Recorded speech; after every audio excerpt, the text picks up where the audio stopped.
Okay, for this episode of the Collector Car Podcast, I'm thrilled to have Steve Purdy, the author of Mascots in Motion. Steve, how are you doing today? I'm great. How are you doing? Doing great. Now, we met at one or two Concours events, and you had produced this wonderful book. I'll hold it up here. Yes. Yeah, Mascots in Motion, just a stunning book. And I do want to get into a little bit, but tell us just give us an overview for my listeners. What is the book all about, and how could they possibly get a copy of one of these Uh, wonderful editions? well, I'll be glad to cover both of those. So, the book is about the aesthetics of auto design. I've been photographing these details of auto design for years, the hood ornaments and the side mounts and the Art Deco details of auto design. And finally, 3 or 4 years ago, I found myself in a position where I could actually gather all those together, 40 years worth of them, and put them into a book as sort of a legacy project, essentially. So just last spring, I got the book back from the printer. It's 314 pages, 320 images, and 50,000 words or so, just enough text to tie it all together and put them all in context. And I hired an art book producer in Grand Rapids to actually design and produce the book. So they handled all the printing and the design, top-notch art book standards. And I've had it for about a year, and it's just been a thrill being out there peddling the book and talking to all these people that share that interest. Yeah. So So, yeah, what's and the best way that they can learn more about it? Like, do you have a website, I, publisher website? I do. It's a self-published book. It's on my website, shunpikerproductions.com. Shunpiker, Shunpiker. A shunpiker, for those who don't know that term, is one who shuns the turnpike, takes the back road instead of the Oh, highway, in the spirits of Charles Kuralt and people like that. So that's kind of the guiding philosophy of what I do aesthetically as a photographer, as a writer, as a producer, and all the other projects that I'm always overloaded with. So anyway, that's essentially what the book is about. They can go to that website, shunpikerproductions.com, and they can see some details of the book, and they'll also see a story that was just published in International Business Times, in the International Business Times, about me and the book. They found me online somehow and decided they wanted to produce a story that they could peddle to one of these major publications. So that there's a link to that on the website as well. That'll give you a lot of the background of the story and who I am. yeah. And I'll also put all these links in the description of this podcast. Now, so the way I heard you, you were taking photos for decades. And what was the moment that you said I should compile all these into a book? Was it the fact that you had so much historical documents now through photographs? Was there a particular hood ornament or story that hooked you Well, into this project? Like, what was that moment? I'll tell you how that came about. For about 5 years, I had resurrected and produced a series of Automotive Heritage Awards and put together a foundation to manage that. And that took a lot of time and a lot of money. I was still writing and shooting pictures and stuff, for outlets. And I was the Detroit editor for the Auto Channel for years. So I was still doing product reviews weekly and again, way overbooked. Anyway, we finally had to fold the tent on that big project because we just couldn't find enough sponsorship to keep it going. So I realized then that I was at the point where I could produce this book that I'd been really thinking about for 10 or 15 years, wishing I had the time to do it. But I knew I'd done three other books and always surprised at how much work they took. So I knew what it would take to do it. And I didn't want to pull the trigger on it until I had the time and the resources to actually self-publish it. And I found myself in that position. So I pulled the trigger and here we are. Imagine a journey so rare it only happened once. That's the spirit behind Once. Exclusive, one time only adventures that will never be repeated. Our next experience, American Muscle Legends, takes you trackside with the most iconic cars in history, complemented by luxury accommodations and behind the scenes access you simply can't buy. Spots are limited. When it's gone, it's gone. You can learn more at discoveronce.com/muscle. RM Sotheby's is the world's largest collector car auction house by total sales. They are the preeminent market maker of high-quality collector cars and collections, regardless of size or complexity. By working in partnership with the Sotheby's team and its network of 80 offices in 40 countries, RM Sotheby's has established the largest client network of any collector car auction house in the world.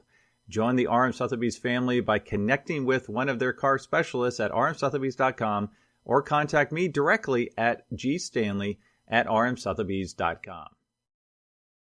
Now, a big part of this is the how decorative hood ornaments became, and there's just thousands upon thousands of different versions here. Could you give our listeners just a little snapshot, maybe a Hood Ornament 101 on how they went from like a simple radiator cap to how they evolved into works of arts, not just like, brass or, metal, but became even glass sculptures? Yeah, well, that's pretty much what the book is about. And I do a lecture, about a half hour to 45-minute lecture. Did you? I don't know if you went to one of those. No, Just did one at unfortunately, I did not. just did one at the ACD Museum a couple of weeks ago. Anyway, I have a slide presentation that sort of takes you through the book, which begins with the motometer, which was essentially a radiator cap with a thermostat built into it, so the driver could see from the driver's position what the temperature of the engine was. By the 20s, after the motometer was kind of a thing, manufacturers began to embellish them with their logos. So your car would come with a logo with a Packard emblem around it, or integrated with some other Packard iconography, you could say. So, but in the 20s and after that, the temperature gauge was inside, but the ornamentation stayed and became more and more a part of the design of the car. So each manufacturer would have its theme. Pontiac, of course, had the Indian head, and Plymouth had the sailing ship. And some of them would have these themes that they would kind of upgrade and change each few years or so. And others, like Packard, would produce a whole bunch of different ones, and you could buy them as an option and so forth. Well, in the early 50s, after World War II, they evolved into less classic themes and more into aeronautical themes, rockets and airplanes and flying things and that sort of thing. And then they just kind of faded away in the late 50s, and you don't see them anymore much, except for maybe Rolls-Royce and Jaguar and a few like that. Well, the book also has a separate chapter on Lalique, which is a crystal manufacturer in Paris who produced 30-some, 34, 35, 36 different crystal hood ornaments. One is a reclining nude. One is a rooster's head, 5 horses, 3 horses. René Lalique produced a bunch of these, and there's a whole chapter dedicated to those. And then we go into the Europeans, who had way fewer hood ornaments than we did, many of which were designed specifically by a noted sculptor of one kind or another. Bazin, for example, did most of them. And we have a separate chapter for the Brits because they had such a wonderful variety. But then we cover General Motors and all the subdivisions of that, Ford and Chrysler. And then we have a big chapter on American independents, like Packard and Studebaker and Pierce Arrow and all of those. So, and then finally, I'll just give you a little wrap up here. In the end, I had, a few pages left to fill, said my designer. And so I decided to do a little piece on trucks. So I've got 4 or 5 pages on trucks, including the Divco, the little humpy milk truck that was so popular back in the day, had a wonderful Art Deco hood ornament. So that's kind of right at the end of the book in that end chapter. But the last image I was to put in there, I thought I would leave it with a little whimsy. So I put in an image that I took of a guy's old raggedy pickup truck at a show in Jackson, Michigan, where he'd welded a little crowbar handle on the front of his hood. And that was both his hood puller and his hood ornament. So that's how we end the book, with a little whimsy. Yeah, that's really great. I mean, they're so cool. There's so many iconic ones. I'm just thinking back. I mean, you have the is it Rolls-Royce, the Spirit of Ecstasy, the woman flowing with her arms out and draping. And I just had a podcast where I talked to an owner of one of these cars, and he actually informed me, and there was an example at the Hillsborough Concours of another version of that where it is actually kneeling. And I believe the story was, and correct me if I'm wrong, you're the expert, but the one with the flowing and she's standing up, she kind of has her butt pointed towards the driver, and that was not seen as demure or modest. And in the, I think it was in the Middle East, they, gave it this other version for the Middle East where it's more of a crouched version. Is Uh, is yeah. that correct? Well, Something like that? I'm not familiar with the Middle East version or any Okay. designation like that, but I can tell you I feel like an expert because on particularly that one because a friend of mine, Maureen McDonald, came up with the idea of doing a historical novel about the model who posed for that hood ornament, the Spirit Hmm. of Ecstasy hood ornament. Her name is Eleanor Velasco Thornton, and she was the friend and confidant and right in the middle of the first 15 years of automobiling in England. So what great central theme for a historical novel about a powerful woman who was the paramour of Lord Montagu, who created the first car magazine and was a member of Parliament and a great promoter of automobiles. King Edward VII and Mr. Rolls and Mr. Royce, all of this wonderful story, the first 15 years of British automobiling, and that we're going to do a novel about that. So I've done a whole lot of research about Eleanor Velasco Thornton and what a charming person she was. Well, it's interesting because those are the ones you mostly think of today would be Rolls-Royce and Bentley because they still Yeah, actually use them, and they're so desirable. They actually have it so they can hide them inside the grill. They actually will go down into the grill so you can't steal them. that's And right. I was in Florida this weekend and I actually saw a Bentley Continental, a new one. And it had the classic flying B on the front. And what was interesting is the wings were actually glass. And this is a new one. And so I Uh, thought that was really interesting that they're actually making, you know, new hood ornaments today with these mascots, such as the famous Flying Bee, and they're customizing them even today, which is fascinating. and there's barely a handful of any being made now. And the one that most people think of is the Jaguar, which Right. has essentially unchanged from the very beginning. Yeah, that's what I was going to mention to you. You mentioned trucks. Like I know the Mack truck, the Bulldog is a pretty iconic mascot for a truck. You Yep. mentioned Jaguar. We already talked about, Rolls-Royce and Bentley. Are there others? You mentioned Packard. Like I picture, what is it? Lincoln that had the Greyhound in the 30s and 40s. Oh, yes. And Chrysler had the Gazelle. Do you remember the Gazelle? Yep. Chrysler Imperial had a wonderfully graceful gazelle. There were different themes, like there were animal themes, there were mythological themes like gods and goddesses and all that kind of thing.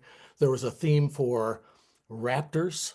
There was a theme for, there's a lot of different themes that were popular throughout the times of hood ornaments.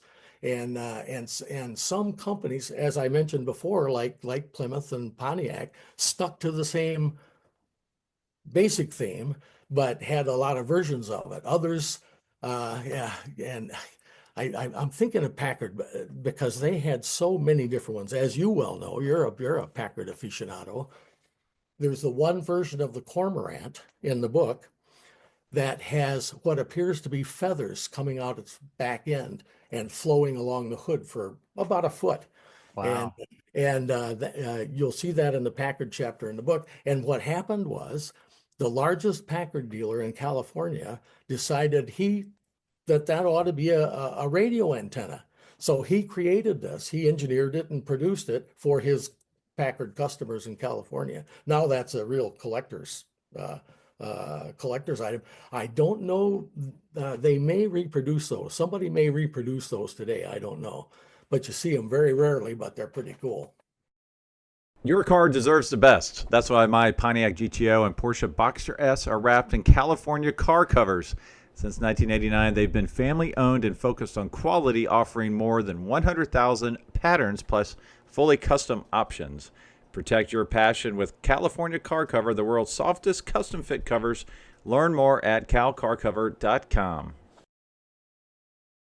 Yeah. Yeah, and now that's interesting because you talked about customization and personalization. It started with, it was functional. It was the motometer. Then it became branded, where, the company could start dressing those up a little bit. But then you started getting into the animals and the different things.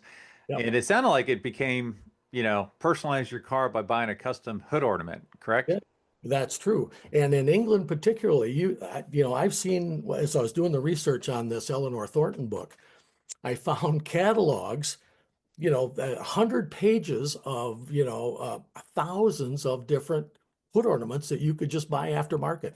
It was a thing. Everybody produced what they liked. Another story from the book is that in the early 1920s, there was a club in northern England called the Ancient Order of Froth Blowers, who had their own custom hood ornament design that their members were expected to put on their cars, and they had some special tie they wore at all the meetings and so forth. But I found that on a 1920 Vauxhall at a show near here, and the story of that's in the book. But in those days, you could either order something from a catalog or you could go have some sculptor make one for you. You know, artists Yeah. were a dozen, so anybody could cast one of these if they had a wonderful idea. So the Ancient Order of Froth Blowers is one of the most interesting. Ancient ornament. That's hilarious because I know I've seen a couple hood ornament displays. I think another Cut Museum has a Yeah. really nice one. When the Mullins Museum was still together, they had one.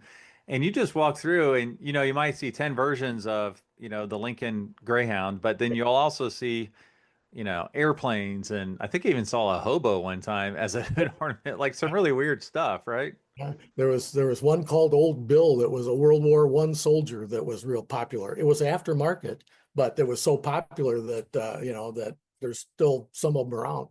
Yeah, yeah. Now, how does it, from a collector's perspective, what drives value? I would assume the crystal ones are very valuable. Is it Oh gosh. is it rarity? Is it factory made rarity? Is it one off that somebody made? Like how do collectors look at this segment? Well, there aren't a lot of collectors who are focused particularly on these. There are quite a few, but not many. My understanding, and I'm not a collector, I pay a little bit of attention to it. The really, really rare and unique ones are the Laliques, Hmm. because since they were crystal, so few originals survived. Hit a big bump and it would crack the thing. They were lit from within, so I don't know how thick the crystal was. So if you find an original one of those, or I'm guessing they're priceless. Yeah. But those are reproduced today. You can go to the Lalique company and order one today if you want. I don't know how much those, and I think those are probably, I'm guessing more than 10 grand for a new one, probably. Wow. At Okay. least, maybe even more than that. But you know, the rarity is one thing, significance is another, but popularity, it's like car collecting, essentially. It's whatever turns you on, really. If you really like the art of it all. A collector would concentrate on the European ones and the gazelle and the greyhound and all those really beautiful sculptures, nice sculptures. If a person was more interested in culture, then they might go for the Pontiacs. Then there were lots of other Native American references in these sculptures as well. So if you're interested in mythology, certainly the mythology. So you could focus on sub brands of these, and the value, I suppose, and I think again, that's probably somewhat reflective of the collector car business generally, in that a surviving original, Hmm. unrestored, can be as valuable, sometimes more valuable than a restored copy. So, but with a hood ornament, if you find an old one and you can replate it, you know, I don't know. I yeah. I think it's just what a person really likes is what the value is going to be. So, in all your research, were there any ones that surprised you? And also, what would you say is like your favorite hood ornament? Wow. That's like asking them what's your favorite kid. Uh, and it's like, and here I'll give you another little tidbit of insight here. about the way I look at all of this is that if I went to a collector car auction with 100 grand in my pocket, 200 grand in my pocket to buy a collector car, I couldn't do it. I would be so overwhelmed because I like them all, Oh, you I could know. do And it. I'll tell you which one I like the best is the one I'm looking at the moment. That's the Right. one. The best. Oh, this is one of my favorite. So, and what was the other part of your question? I forgot already. Was there some in your research, Oh, a particular one that surprised you that you didn't either know yeah. existed or it was so weird or whatever? There was also a number that surprised me that I thought when I thought I knew the story and I went in to just fact check it, I found there were maybe a couple other stories. Eleanor Thornton, for example, there's two or three or four different stories about her, whether or not she actually posed for it, or whether the sculptor Charles Sykes used a previous version of her that she done. Anyway, there's all kinds of surprises in the research, and surprises in the stories behind them more than surprises in the hood ornaments themselves.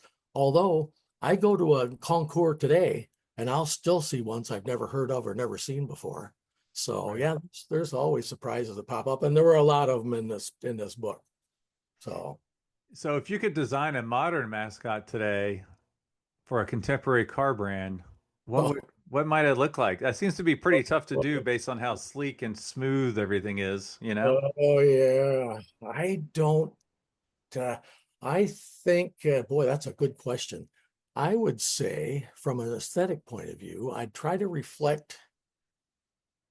Well, as these hood ornaments were always designed to reflect something about the brand, its modernity, its sportiness, its image of one kind or another. So for today's brand like Tesla, if they had a hood ornament, it would probably be a stylized version of their badge, Hmm. something artful and sculptural, but probably not representing a raptor or a goddess or any of those traditional images. It would be something that would be contemporary and reflect the aesthetics of the organization if it had an aesthetic.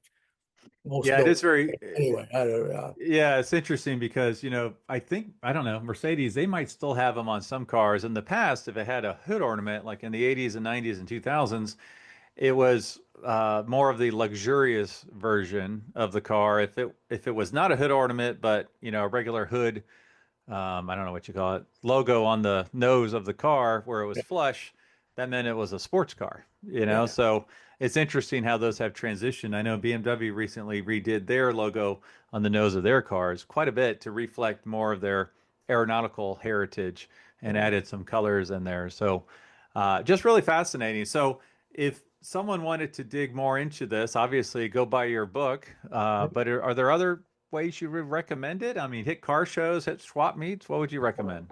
The point of the book, I guess the point of most of my photography is slow down and take a closer look at stuff. If you go to a car show, you'll probably see that hood ornament and no, that's pretty cool. And you'll walk on to the next car, but take a little closer look. Take a little closer look at the design details of these cars. If you're into the aesthetics of it all and the art of auto design, just take a look at all those details. A lot of times we miss the details because we're looking at the forest and we're so impressed with the forest we don't see the trees. Right, right. Well, awesome, Steve. Yeah, like I said, I'll have your Yeah. web links in the description here, and as I appreciate you being on the Collector Car podcast. Well, thanks for inviting me. Appreciate it.